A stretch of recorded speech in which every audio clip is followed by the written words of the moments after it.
Hola, hola, ¿qué tal? Sean todos bienvenidos a un nuevo capítulo de Quinto Cuarto en Zona Sport TV. El día de hoy tenemos un invitado muy especial, Carlos Altamirano, narrador de baloncesto argentino, periodista deportivo de DirecTV Sport, que hoy pues nos recibe. Muchísimas gracias, Carlos, por aceptar la invitación y por venir a conversar un rato de baloncesto con nosotros. Hola Edgar, hola Manuel, un gusto, aquí estamos, cuando quieran. A ver, Carlos, vamos a arrancar con una pregunta que ayer mencionaba Sebastián Hernández, compañero de nuestro programa, que no puede estar por razones personales, y era con respecto a Facundo Campazzo. Y la pregunta más o menos decía de que si Facundo Campazzo era la pieza que le faltaba a Denver, o si le falta otro jugador para aspirar al título y consolidarse como un candidato. La realidad es que recién el último año, y principalmente por el tema de que fue con sistema de burbujas y provocó un poco más la atención el sistema de competencia, y que en ese momento tampoco había tanta competencia a nivel mundial fuera de la NBA, era el único que había, recién terminada la ACB, empecé a mirar un poco más después de haberla abandonado durante algunos años. Y bueno, esto básicamente se refirió a que no hubo más argentinos y en algún momento me provocaba el hecho de que esté Manu Ginóbili, o antes Nocioni, antes Scola, antes Delfino y todos los que han pasado por ahí. En algún momento fui incluso fanático de Michael Jordan y no me perdí absolutamente nada cuando él jugaba, pero es como que me fui enamorando mucho del baloncesto FIBA, principalmente del baloncesto europeo, y le perdí un poco de pisada a mirar con permanencia, con constancia y con estudio la NBA. ¿Por qué hago esta introducción? Porque la realidad es que, independientemente de haber visto y haber trabajado algo en las finales de la temporada pasada para mirar un poco a Denver Nuggets, que como finalista del oeste con los Lakers, sinceramente no me siento completamente capacitado para hacer un gran análisis sobre qué le podría estar faltando a Denver para intentar buscar al menos repetir la final de conferencia o, por qué no, una final de NBA. Lo que sí estoy convencido, porque estoy mucho más familiarizado con eso, es directamente sobre Facundo Campazzo, lo que Campazzo podría otorgarle a Denver, según lo que pude ver en la final y en gran parte de la burbuja en los playoffs en la pasada temporada. Creo que Facundo le puede dar a ese equipo un rol protagónico desde el aspecto defensivo. No hay ninguna duda de que Campazzo en los últimos años en Europa se ha mostrado como un guardia defensivamente extraordinario, que provoca que los equipos puedan jugar a partir de lo que él genera defensivamente en esa primera línea, y en el Madrid particularmente, que era un equipo que defendía colectivamente muy bien, eso se reflejaba mucho más. Yo no estoy tan convencido de que Denver tenga un equipo defensivamente genial, defensivamente muy bueno. Por lo contrario, me parece que no es un equipo defensivamente de los mejores, y me parece que Campazzo precisamente puede potenciar mucho el equipo en ese aspecto, siempre y cuando la formación del entrenador, cuando Facundo esté en cancha, esté arraigada completamente a una formación que tenga buenos defensores, porque bueno, sabemos que en baloncesto, y más aún en la NBA, cuando hay uno o dos jugadores que no defienden al mismo nivel que el resto, son tan buenos ofensivamente, con tantos recursos, que algún tipo de ventaja van a crear para tomar un buen tiro, y sería en vano, sería desaprovechar a un defensor como Campazzo, no rodearlo de un equipo que lo acompañe. Okay. Entonces vamos a tocar el tema de Bolmaro, de Leandro Bolmaro, que fue drafteado en la primera ronda por los Timberwolves. ¿Qué crees tú que le puede caer bien le puede este salto a la NBA? Sabemos que tuvo un buen paso por Barcelona, es un increíble jugador. Cuéntanos un poco de él y lo que le puede aportar la NBA y cómo crees que le puede ir en su carrera, en este paso gigante que todo jugador de baloncesto desea. Bueno, ya de por sí, acá hay dos cosas extremadamente opuestas. Una muy buena y una, no digo que sea mala, pero hay muchos ejemplos en la historia de la NBA con muchos jugadores drafteados que o han sido drafteados y jugaron en NBA y no han estado a la altura, o han sido drafteados incluso en primera ronda o en segunda ronda y nunca han llegado siquiera a debutar en la NBA. Lo bueno es que Bolmaro fue elegido con un pick altísimo, realmente alto. Ser elegido para un jugador argentino en primera ronda es la segunda vez que pasa en la historia, después de Carlos Delfino, y evidentemente es absolutamente importante y muy meritorio para Leandro.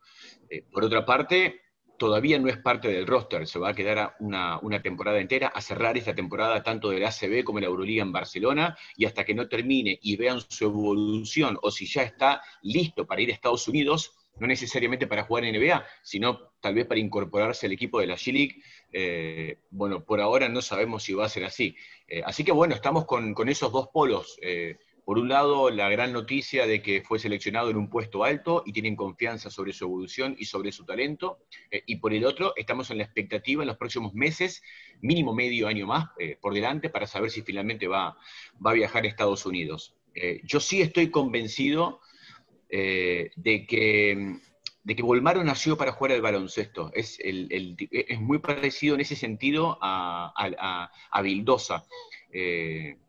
Me da la sensación que tiene absolutamente todas las cualidades desde todo punto de vista, en cada uno de los detalles, físico, atlético, técnico, lectura de juego, compromiso defensivo, comportamiento a la hora de entrenar y mejorar todo tipo de aspecto que lo van a hacer un jugador muy completo el día de mañana. Todavía no lo es, hay algunas cosas en las cuales tiene que trabajar mucho y mejorar mucho, es muy joven todavía, pero me parece que reúne muchísimos argumentos para que ojalá próximamente lo veamos en la NBA. Carlos, ¿era el momento indicado de Facu en la NBA o crees que llegó tarde?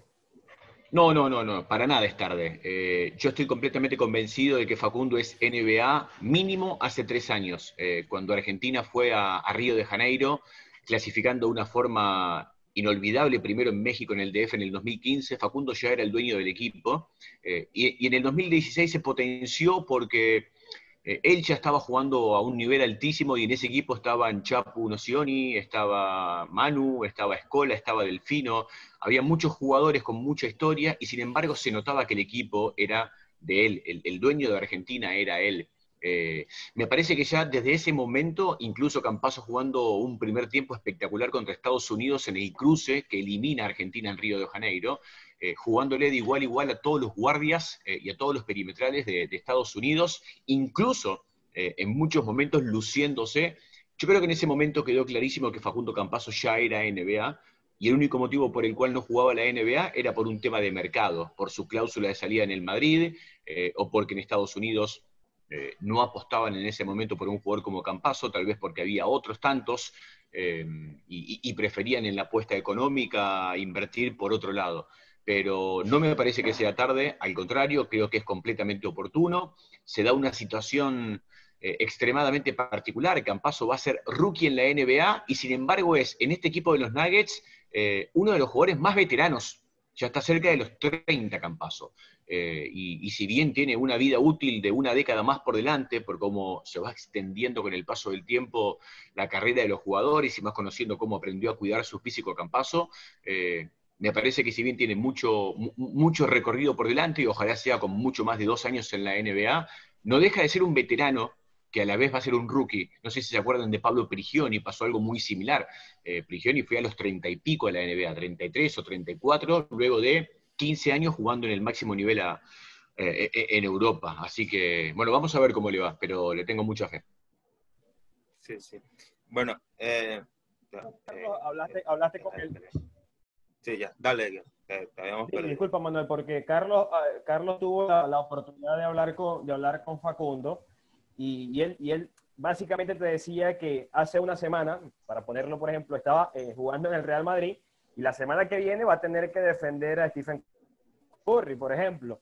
Entonces, es el cambio, es pasar de un baloncesto de alto nivel en Europa al mejor baloncesto del mundo.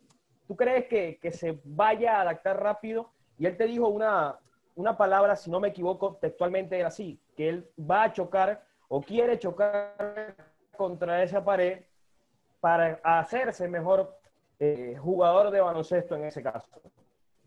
Sí, lo bueno para Campazzo es que tiene un montón de ejemplos anteriores, Luis Scola, el mismísimo Manu Ginóbili, Chapu Nocioni un poco menos, pero le pasó algo similar, que en los primeros partidos, en los primeros meses, no se encontraban. porque es muy complicado para un jugador que viene, en el caso de Facundo Campazzo, de dominar la ACB, de ser el dueño del Real Madrid, que es el equipo FIBA más importante, o uno de los más importantes del mundo. Previamente era el dueño de Murcia, previamente fue el dueño de Peñarol de Mar del Plata. Estamos hablando de un chico que tuvo mucha ascendencia, mucha importancia, no solamente en sus equipos, sino en la liga. Y ahora se va a encontrar con una competencia completamente diferente, la cual desconoce, en la cual nunca jugó, en la cual evidentemente no va a ser figura, no va a ser importante, deberá ganarse los minutos que ahora ya tenía súper ganados y en un nivel altísimo en Europa, tanto en la ACB como en la Euroliga. Así que creo que, como corresponde y como le pasó a todos los argentinos que han pasado por ahí, y a muchos latinos, a la gran mayoría, el periodo de adaptación va a ser verdaderamente complicado. Lo que no tengo duda es que Campazzo lo sabe y por sobre todas las cosas está preparado para actuar en consecuencia de esa complejidad. Y él tiene un carisma y una personalidad y un hambre verdaderamente diferente al resto de los jugadores, por lo menos argentinos de la actualidad. Él tiene una cabeza preparada, más arraigada a la generación dorada que a una nueva generación del básquet argentino. Él aprendió muchas cosas del ajedrez, pero ya traía de la cuna, por un tema de cabeza, de convencimiento, de deseo, de hambre en base a su trabajo, mucho más parecida a la generación dorada. Así que va a ser lógico que le cueste. No es lo mismo defender a Larkin, que ya le costaba porque es el mejor o uno de los mejores guardias de Europa. Bueno, ahora se vienen jugadores mucho mejores que Larkin para defender, y eso para Facundo evidentemente va a ser muy complejo y a la vez le va a alimentar ese espíritu competitivo, sabiendo que, bueno, que ahí no hay techo, que ahí está lo mejor de lo mejor. Sí, bueno, Carlos, ya sabemos, ya tocamos los temas de los argentinos, de Bolmaro, de Campazzo, que, bueno, un gran jugador ahorita que está en la NBA, ex compañero Luka Doncic, dijo que le va a venir muy bien a la NBA porque es un extraordinario jugador, y lo dijo de una manera sutil de que será un dolor de cabeza enfrentarse con él, porque es un jugador de lo que dijiste, tiene ha vivido experiencia y ha adquirido conocimiento de esos grandes jugadores argentinos, Ginóbili, y todo eso, que le va a aportar, le va a servir para este nuevo camino que tiene en la NBA. Ahora, queremos saber de tu vida profesional, sobre tú y Carlos, tu inicio en el periodismo deportivo y tu amor, cómo nació y cómo surgió tu amor al baloncesto. Bueno, primero fue el baloncesto, por lógica, y después fue la comunicación, el periodismo. Yo de muy chiquito fui en Rosario, en la provincia de Santa Fe, en Argentina, a un club de barrio, bien típico de barrio, con muy pocos espacios, con solamente una cancha, en épocas, ya estamos hablando del principio de los 80, en la cual si eras varón jugabas al básquet, y si eras nena jugabas al vóley, o en su defecto hacías patín los fines de semana, pero no había mucho más lugar para hacer otra cosa en ese club. Así que bueno, no fue básquet por elección, fue básquet porque lo heredé de mi papá, que iba a ese club, y bueno, el destino era ese, era básquet o nada, o andaba a otro club a hacer otro deporte. Así que primero fui jugador durante 15 años en todas las categorías inferiores, y a medida que fue pasando el tiempo y fui creciendo, ya con 8, 9, 10 años, empecé a jugar a que era relator. Yo escuchaba muchos relatores por radio de todos los deportes, pero principalmente de fútbol en ese momento. Me acuerdo que también heredé ser hincha de Boca, mi papá era fanático de Boca y heredé eso, y escuchaba todos los domingos los partidos de Boca por radio, y ya llegó un momento que me interesaba más escuchar al relator que escuchar el partido, y empecé a jugar con mis amigos en el club o en la escuela, empecé a jugar, a improvisar, que tenía un micrófono y que transmitía partidos. Así que, nada, es como que la vocación no tuve que elegirla, me llegó solita por ese deseo en la niñez de jugar a ser periodista. Después ya con el paso del tiempo, cuando empecé el secundario, a los 12 años, 13 años, empecé a interiorizarme un poco más sobre lo que significaba ser comunicador.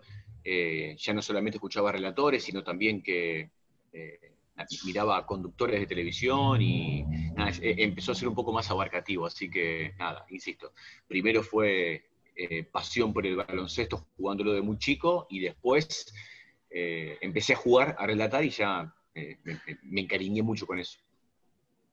Carlos, ¿cómo fue para ti a ver, tomando en cuenta que llevas el baloncesto por la sangre, compartir transmisión con una gloria del baloncesto argentino como lo es Pepe Sánchez?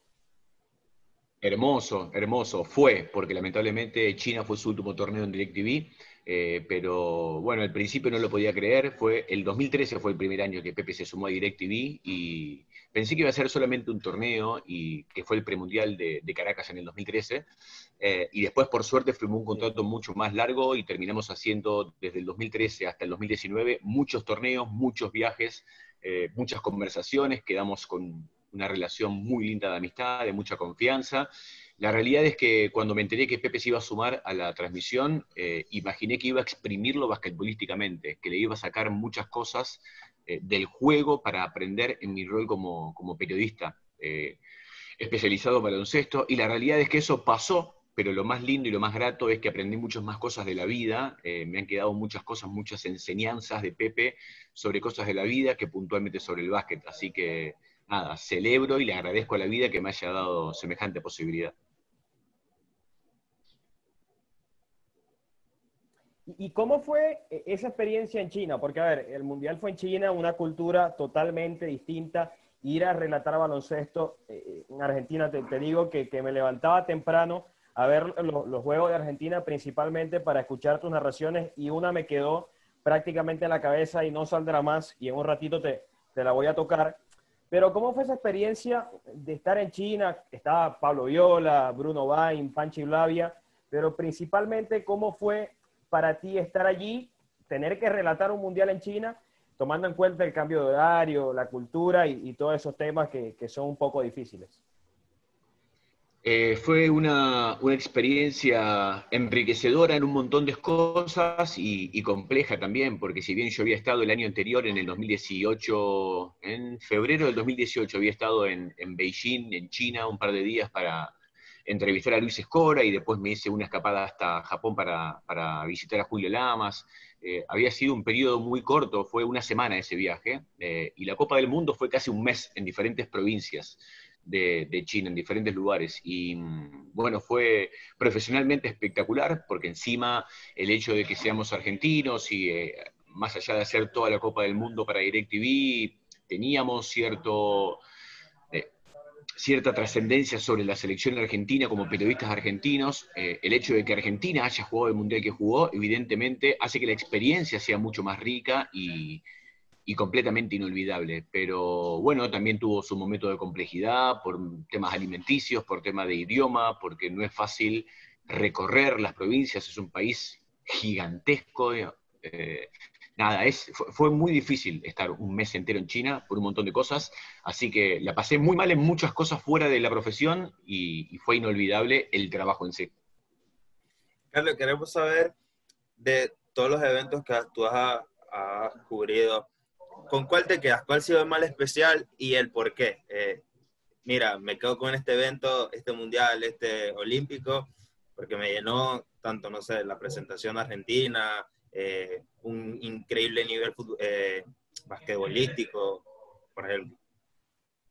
Me quedo con el 2015, con el preolímpico del DF, porque en el 2012 me quedé con muchas ganas de ir a los Juegos Olímpicos de Londres. Quería cubrir mi primer Juego Olímpico como periodista, porque como le pasa a los jugadores de soñar con alguna vez estar en un Juego Olímpico, para el periodista es exactamente lo mismo, ir a un Juego Olímpico o a una Copa del Mundo, no importa el deporte, es una ambición, es un deseo, para muchos es un sueño, y por supuesto que para mí lo era. Y bueno, yo había hecho en Mar del Plata el preolímpico 2011, y creí que por haber hecho para DirecTV ese preolímpico, me otorgaba el pase para ir a los Juegos Olímpicos después, un año más tarde, y sin embargo pagué derecho de piso porque hacía poco que había empezado a trabajar en DirecTV, y lamentablemente me bajaron del avión, no fui a Londres.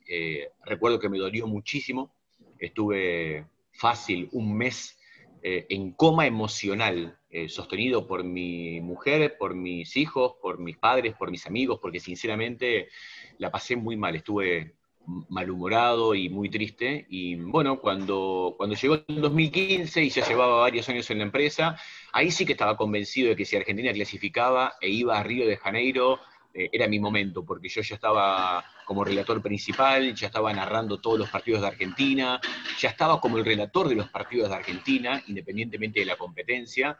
Así que para mí fue el torneo más importante porque el hecho de que Argentina haya clasificado y le haya dado a la Argentina su boleto para estar en Río de Janeiro, automáticamente fue mi boleto también para ir a mi primer Juego Olímpico. Así que más allá de que en cada torneo rescato cosas hermosas, inolvidables, experiencias enriquecedoras, ese tuvo ese plus especial que me llevó a mi primer Juego Olímpico. Y encima cómo se dio, porque fue un partido matar o morir con México de visitante, con 25.000 mexicanos en contra, Argentina. Y bueno, el partido se da vuelta de una manera increíble. Se juntaron muchas cosas para que sea hoy sinceramente inolvidable. Inclusive, Carlos, creo que había similitudes, ¿no? Porque Argentina le da vuelta el partido a México y Venezuela le tiene que dar el partido vuelta a nada más y nada menos que Canadá. Y después se encuentran Argentina y Venezuela en la final de ese torneo. A ver, ya para ir cerrando, te quiero hacer dos preguntas y la primera tiene que ver con el Mundial de China. ¿Con cuál partido te quedas en cuanto a lo emocional? El de Serbia, que además tiene un plus, que es la narración que hace, si no me equivoco, con la clavada del chango, que te la deben recordar siempre, y creo que te la van a recordar por siempre, porque es una narración que emocionó a propios y extraños. O el partido de Francia que le dio el pase a Argentina a la... No es necesariamente porque el relato contra Serbia se haya viralizado, porque también después se viralizó los 2 triples de Escola con Francia, tuvo un impacto muy grande. No es por mi trabajo en sí, ni mucho menos. Me quedo con el partido con Serbia porque hay 2 partidos que elijo. El primero y el más importante con Serbia porque no pensé que se le podía ganar. Yo me fui de Argentina creyendo que el destino del equipo de la selección argentina era jugar cuartos de final. Que eso muy posiblemente, por la complejidad que tenía el resto de los equipos americanos, lo iba a poner en Tokio como uno de los primeros 2 equipos, en caso de que llegue a jugar cuartos, porque el camino era complejo también. Y pensé que ahí terminaba Argentina, porque el cruce era, si no pasaba nada raro, con España o con Serbia. Y en mi análisis, a mí no me daba la cuenta mirando los equipos, los roster, para creer que Argentina podía ganarle a España, a Serbia, a Australia, a Estados Unidos o a España. Para mí estábamos abajo de esos 5 equipos y básicamente con Serbia lo pensaba imposible. Tal vez, qué sé yo, 40 minutos a Australia jugando un pace alto y posiblemente capaz que le competíamos, a España posiblemente le competíamos, un equipo no tan atlético, no tan moderno, y se conocen de memoria con muchos jugadores argentinos y españoles. Digo, bueno, capaz que podemos jugarle 40 minutos un buen partido, pero por el nivel físico-atlético y el talento de Francia, por Estados Unidos siendo 12 NBA y por Serbia, que lo que era un candidatazo, pensé que era imposible, que no había chance de ganarle. Así que elijo ese partido porque, bueno, no solamente se ganó, sino cómo fue una clínica de baloncesto lo que hizo Argentina en los 2 costados ese partido, manejando a gusto el ritmo del partido en todo momento y ganando uno de los partidos más importantes de la historia del básquet argentino. Indudablemente. No sé si a la misma altura de aquel primer triunfo contra el Dream Team en el 2002 o cuando se le ganó a Estados Unidos en el 2004 también en Juego Olímpico, o a Italia para quedarse con el oro. Esa victoria con Serbia para la historia del básquet argentino está entre los primeros 3, 4, 5 lugares, indudablemente. Así que me quedo con ese partido, y el otro no es el de Francia, porque una vez que Argentina le ganó a Francia, demostró que podía ganarle a cualquiera que venga después, a Serbia, perdón, demostró que podía ganarle a cualquiera que venga después de Serbia, sea Francia o quien fuese. Así que, nada, sostuvo el nivel para ganarlo, pero me quedo, para mí, un momento importantísimo de Argentina fue cuando le tocó, en teoría, un equipo europeo complicadísimo como era Polonia en segunda fase, y tenía que ganar ese partido para jugar cuartos de final. Lo que jugó Argentina con Polonia se me pone la piel de gallina. Fue una cosa sublime. En concentración, en planificación y en ejecución, el equipo en ese partido demostró que estaba para cosas importantes, y me parece que fue el golpe anímico para decir, ok, viene Serbia, vamos. Y ya la última, Carlos, tiene que ver con la reciente ventana del America Cup, que tú pudiste estar allí en la cancha, básicamente haciendo los partidos. Y me quiero ir principalmente por el grupo de Argentina y Venezuela, ¿no? Que son los favoritos de allí y que se vieron apretados, no mostraron su mejor juego. A ver, no tenían figuras, ¿no? No tenían sus figuras, le faltaban algunos de sus jugadores, pero ¿crees que Argentina y Venezuela bajaron su nivel o que Colombia y Chile aumentaron el suyo? Porque creo que lo importante, y principalmente te hablo desde el lado de Venezuela, fue que se lograron las dos victorias, pero yo quedé con un sabor amargo por la presentación que hizo Venezuela tanto con Colombia como con Chile. Sí, dos cosas. Primero, hay que dejar algo muy claro, y esto corre absolutamente para todos, no solamente para los equipos o para los jugadores, sino también para los entrenadores, para los médicos, para los preparadores físicos. No estamos en un momento normal. Todos estamos muy mal hace mucho tiempo, desde que empezó la pandemia, con complicaciones de todo tipo. El entrenador para su capacitación y para su continuidad, el jugador para su preparación físico-atlética, táctica, técnica. La verdad es esa, hay que hacer un paréntesis antes de analizar y por sobre todas las cosas criticar a los equipos, a los jugadores o las decisiones de los entrenadores, porque a todos nos costó, a todos nos cuesta volver al ruedo y hacerlo de la mejor forma posible, y no solamente por un tema netamente físico para los jugadores, sino también o puntualmente mental. Todos tenemos golpes diferentes, hemos tenido, tenemos y seguiremos teniendo golpes diferentes. Algunos económicos, algunos han perdido familiares, algunos se han enfermado. Eh, la realidad es que es muy difícil criticar por todo lo que hemos pasado, pero sí, considero que esperaba mucho más de Venezuela, básicamente porque fue el equipo que más completo fue, que más jugadores llevó de lo mejor que tiene en su potencial. Argentina no, ni mucho menos, hizo una prueba con muchos chicos que incluso han debutado en la selección. Igual no me quedé conforme para nada con lo de Argentina, y sí tengo que reconocer, y me llamó la atención y me gustó mucho verlo, creo que ha dado un salto de calidad Chile y Colombia. Los dos equipos han jugado a un nivel que yo no le esperaba y me pone muy feliz por los dos. Bueno, Carlos, muchísimas gracias, la verdad, por aceptar la invitación, por haber compartido con nosotros este ratito. Esperemos que la hayas pasado bien, al igual que todos. Y bueno, muchísimas gracias nuevamente por sacar un poquito de tu tiempo para hablar con nosotros. No, chicos, ha sido un placer. Les mando un abrazo grande, siempre que sea para hablar de baloncesto, por acá estamos. Un abrazo. Saludos, Carlos. A todos les recordamos que se suscriban a nuestro canal, que le den like, que nos sigan en nuestras redes sociales, @Zona Sport TV. Así que un abrazo para todos, un saludo y que tengan un feliz día.